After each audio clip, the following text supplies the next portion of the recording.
لو اشوفه بس بصة ولا حتى نص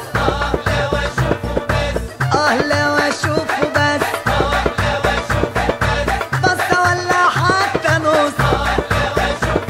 الواد ده جابلي أزمة حب حتى من عينيه نفسي اشوفه نفسي فيه اصل هتجنن عليه نفسي اشوفه نفسي فيه اصل هتجنن عليه اشوفه انا اشوفه بس اصل انا ما باكلش وما بنامش وعندي اضطرابات اشوفه بس ده انا بيه متعلق ومقلق لكن يا زمان خلى لحالتي النفسيه نسبة 90% خلى لحالتي النفسيه نسبة 90% والقلب حرارته ارتفعت 4 درجات مئوية ونزلت كشفت عليا طلعت ازمات عاطفيه ونزلت كشفت عليا طلعت ازمات عاطفيه والدكتور قال لي علاجك جمادات حنية اشوفه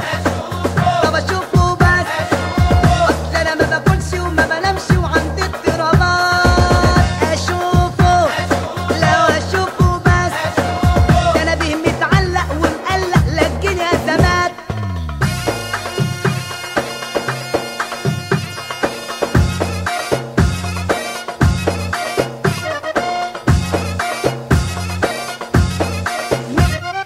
هو ده اللي بص من عينيه شقلبت نحال هو ده اللي بعد عني خلى الضغط عندي عالي هو ده اللي بص من عينيه شقلبتني حالي هو ده اللي بعد عني خلى الضغط عندي عالي ده انا مش مظبوط ده انا عندي هبوط من عمايله فيا انا هيغمى عليا حالتي العاطفيه محتاجه عمليه والقلب اتشال واتحط وبرضه ما حسش بيه خلى لي حالتي النفسيه نسبة 90% خلى لي حالتي النفسيه نسبة 90%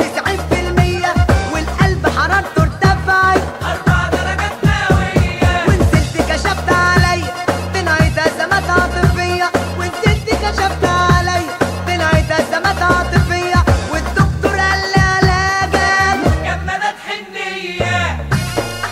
SongSamizerSoft.com.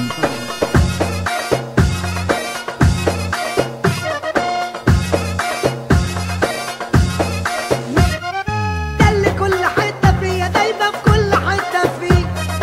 يعني لو ما حسش بقلبي هيتشهد عليه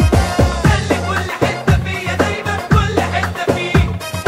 يعني لو ما حسش بقلبي هيتشهد عليه لو غاب لي يومين